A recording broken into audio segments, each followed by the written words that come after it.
அப்போ இல்ல உண்மையாவே பாசம் இல்ல ஒரு நிமிஷம் எனக்கு கதை நான் ஜாழ்ப்பாண தமிழன் சரிதானே. உங்களுக்கு எனக்கு வந்து நீங்கள் இன்றைக்கு சாகரத்துக்கு ரெடியா இதுல நிக்கிறீங்க சரிதானே. நான் அது இந்த உயிர் போனாலும் மறக்க மாட்டேன். எனக்கு இப்ப அங்க பார்லிமெண்ட்ல இருந்து சொல்லியிருக்கிறேன் இந்த பிரச்சனைய பார்லிமெண்ட்ல கலைக்கணும்னு சொல்லியிருக்கேன் சரிதானே. அப்ப இப்ப நான் என்ன பார்லிமெண்ட்டுக்கு வர சொல்லியிருக்கிறேன் அங்க கதைச்சு இந்த ஹாஸ்பிட்டலுக்கு திருப்பி எனக்குரிய நியாயத்தையும் மக்களுக்குரிய நியாயத்தையும் செய்தாரம்னு சொல்லியிருக்கிறேன் சரிதானே. இப்ப நான் பார்லிமெண்ட்டுக்கு போய் இது கதைச்சு சொன்னா என்னால இதை வின் பண்ண இயலாது சரிதானே. சட்டப்படி நான் போய் எல்லா விஷயம் நான் இந்த வரைக்கும் அப்ப இவ்வளவு நாளும் இந்த ஹாஸ்பிட்டல் இருந்த நான் ஒருத்தரை கூட சாக விடையில.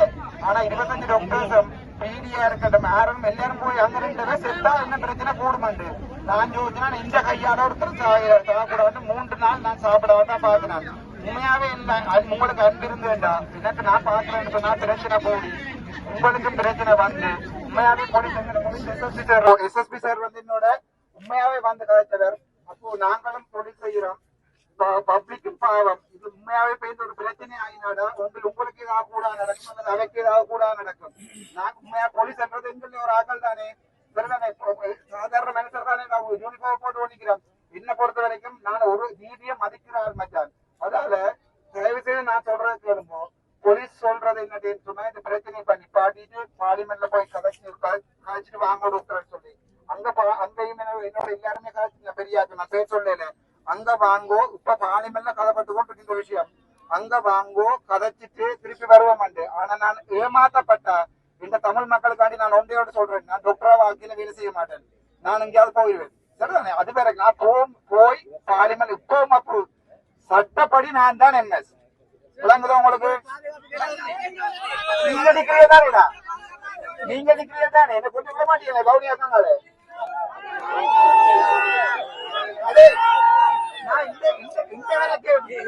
போலீஸ் பாதுகாப்பு வேட்டையில என்னட்ட வந்து வேட்டை போலீஸ் பாதுகாப்பு 2 தடவை உண்டு. நான் சொன்னா அந்த போலீஸ்காருக்கு இன்னும் 2 பேரை பாதுகாப்பு போடுமாண்டு என்ன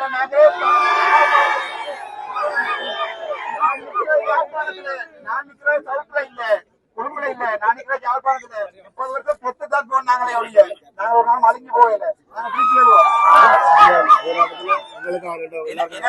இதுல நின்று எல்லாருக்குமே நான் ஒவ்வொரு ஒரு ஆளை வந்து வீட்டுல கதைச்சு இந்த கிட்டத்தட்ட இந்த போன்ல ஒரு 50,000 மிஸ்கோல் இருக்குது. ஒவ்வொரு ஒரு ஆளை வீட்டுல வந்து நான் கதைச்சு உங்களுக்கு நன்றி கூறி நான் போவேன். எனக்காண்டி ஒரு உதவி செய்வோம் என்ன பத்திரமா கொண்டு வவுனியா வரைக்கும் விடுங்க. நான் போலீஸ்கிட்ட கேட்கல என்ன பத்திரமா வந்து விட சொல்லி உங்கள்கிட்ட தான் கேட்கிறேன். நான் பார்லிமெண்ட் போய் என்ன அரசியல் எல்லாம் கேட்கல. நான் டாக்டராவே சாவணும் ஆசைப்படுறேன். நான் டாக்டரா இந்த நாட்டை திருத்தி காட்டுவேன். 25 வருஷம் சிஸ்டத்துல இருப்பேன் மச்சான் சரிதானே. நான் இந்த நாட்டை திருத்தி காட்டுவேன். ஒரு நாளைக்கு ஒரு டாக்டர் விட்டு போட்டு போய் பிரைவேட்ல செய்ய மாட்டேன். இதுல நான் இது உயிரோடு இருக்கும் வரைக்கும் அது நடக்காது. செத்தா இது நான் போய் கஞ்சா செத்தா பொடியை கொண்டு சாவச்சு நடுவுல வச்சு இருக்கணும் வேற ஒருத்தையும் கொடுக்க கூடாது சரிதானே. அப்ப ஒரு தரம் ஒரு சின்ன போலீஸுக்கு கஷ்டம் கொடுக்க கூடாது. நீங்களா வேணா பாதுகாப்பு தந்து போகணும் என்னோட உண்மையாவே. அப்போ ஒரு பிரச்சனையும் இல்ல எனக்காண்டியடா போலீஸோட சப்போர்ட் பண்ணுங்க. அவ எங்கட உண்மையாவே எங்கடா அடே உண்டுல இருந்து வரணும் இந்த 3 நாள் போயிருப்பேன் சொன்னாட்டா கவர்மெண்டா போய் வீடியோ எடுத்துப்பாரு நான் பேட்டி எடுத்துப்பேன் யாழ்ப்பாண தமிழ்டா அதான் நான் சொன்னேன்.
பணியிடமாற்றம் செய்வது தொடர்பாகவும் அதேபோல வைத்தியசாலை பணிகள் ஸ்தம்பிதம் அடைந்திருக்கிற நிலைமையை கருத்தில் கொண்டு மக்கள் நேற்று பின்னேற துவக்கம் இப்ப வரைக்கும் மக்கள் போராட்டம் ஒன்று இடம்பெற்றுக் கொண்டிருக்கிறது. அதுல உண்மையில உடனடியாக வைத்தியசாலை என்ற பணிகளை ஆரம்பிக்க சொல்லியும் எல்லா யூனிட்டுகளையும் வைத்தியசாலை பணியை ஆரம்பிக்க சொல்லியும் அதே போல இந்த இடத்தை விட்டு இந்த மக்களை விட்டு இந்த வைத்திய சேவை செய்யாம விட்டுட்டு புறக்கணிப்பு செய்து போன அவ்வளவு வைத்தியர்களையும் பணியிட மாற்றம் செய்து புதுசா வைத்தியர்களை இங்க பணியமர்த்தி தருமாறு நாங்க பிடிஓ அதே போல ஆடியன்ஸோட கேட்கிறோம். என்ன விஷயம்னா எதிர்காலத்துல இந்த மக்களுக்கு அவர்கள் சில வேளை இந்த வைத்திய சேவை செய்யும் போது சில சாதிப்புகளை செய்யக்கூடிய ஒரு நிலைமை காணப்படும். மக்கள் பயப்படணும். சில வேளை விஷ ஊசியை கூட போடக்கூடிய நிலைமை வரலாம் சொல்லி பயப்படும். அந்த வகையில இந்த வைத்தியர்கள் திருப்பியும் இருப்பார்கள். நிச்சயமாக இந்த வைத்தியசாலைக்கு இந்த மக்கள் அதாவது பொதுமக்கள் அதே போல உண்மையில அவசர சிகிச்சை பிரிவுன்னா உண்மையா உயிரை காக்குற கடைசி பிரிவு அதான் அவசர சிகிச்சை பிரிவை அதை கூட விட்டுட்டு போயிருக்கிறீங்கன்னா அதாவது உங்களுக்கு நாங்க எப்படி நாங்க உங்களை கடவுள் நினைக்கிறது, எப்படி உங்களை நாங்க வைத்தியர் கடவுளுக்கு அடுத்தா என்னன்னு நாங்க வைத்தியர் நினைக்கிறது, செத்தா சாட்டும் எங்களுடைய சுகபோகமும் எங்களுடைய அந்த என்ன சொல்றேன் தங்களுடைய நீவுகள் அந்த மாதிரி பிரச்சனை காத்தால் இந்த முரம்பட்டு இருக்கிறாங்க. சுகபோகம் விளக்கப்படுற நேரத்துல இதெல்லாத்தையும் விட்டுட்டு பொறுப்பான கடமை எல்லாத்தையும் விட்டு போயிருக்கிறீங்க. அப்புறம் அந்த வைத்தியர்கள் அது மாத்திரம் இல்லை, உண்மையா தெரியும் ஆதார வைத்தியசாலைக்கு என்னென்ன வகையான பணி ஆட்கள் தேவையோ அந்த பணியாட்கள் எல்லாத்தையும் உடனடியாக எத்தனை கன்சல்டன்ட் வேணும், எத்தனை லேபர் வேணும், எத்தனை நர்சிங் ஹவுஸ் வேணும், என்னென்ன பலங்கள் வேணுமோ அதை உடனடியாக நிவர்த்தி செய்து அதே போல தரம் உயர்த்தப்பட்டதாக பதிவு மட்டும் இருக்குது. ஆனால் எந்த விதமான வளங்களும் இந்த பகிரப்படல. தரம் எத்தனையோ கோரிக்கை வச்சாச்சு. இப்ப சொல்லிக்கொண்டே இருக்கிறோம். ஆர்டிஓ கவர்னரா இருந்தா இந்த அதிகாரிகளும் வந்து இந்த மக்களை சந்திக்கல இதுவரை. இப்ப மட்டும் ஒரு எம்பி வந்திருக்கார், அவரை நாங்க உள்ளுக்கு அனுப்பிக்க என்னத்துக்கு அனுப்பினா சாதகமான முடிவுகள் உங்கள்கிட்ட இருந்தா மட்டும் வந்து சொல்லுவோம். நாங்க வந்து எங்களை எல்லாம் வாங்கணும்னு சொல்லி கேட்டார். நாங்க வரையில நீங்க சாதகமான முடிவாக கொடுக்க விருப்பம் என்ன மட்டும் வந்து சொல்லுங்க. அதுக்கு பிறகு நாங்கள் இது கூட கொஞ்சம் பிரதிநிதிகள் சேர்த்து நாங்க போயிட்டு கதைக்கலாம்.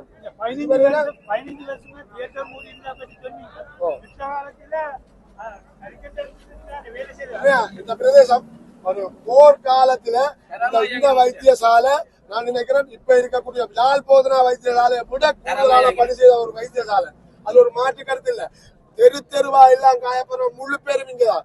ஆனரவில இருந்து நாவக்குழி மட்டும், இதே மாதிரி பூனேரியில இருந்து இங்கால கரவட்டி மட்டும் முழு பேஷண்ட் இங்கதான் காயப்பட. அதாவது அவசர சிகிச்சை தான் கூடுதலா உயிரை காப்பாத்தின ஏனையின் ரோட்ல இருக்கக்கூடியது எத்தனையோ மக்களுக்கு, அதாவது இந்த பிரதேச மக்களுக்கு மாத்திரம் இல்ல, இலங்கையில இருக்கிற உலகத்தில் இருக்கிற மக்கள் இந்த வீதியால பயணிக்கும் போது எப்பவுமே வைத்தியசாலை சேவை பெற்றுக் கொள்ளக்கூடிய ஒரு வைத்தியசாலை ரோட்ல பட்டணத்துக்கு போற பாதையில இருக்குது. அந்த வகையில இந்த வைத்தியசாலை உண்மையா எப்போ தரம் உயர்த்தப்பட்டு போறோம், எப்போ வளங்கள் கொடுக்கப்பட்டு எல்லா சேவையும் இருந்திருக்கணும். ஆனா இன்றைக்கு இல்ல, எல்லாம் மெஷின் இருக்கு, எல்லாம் தியேட்டர் இருக்கு, இல்ல வேலை செய்யல.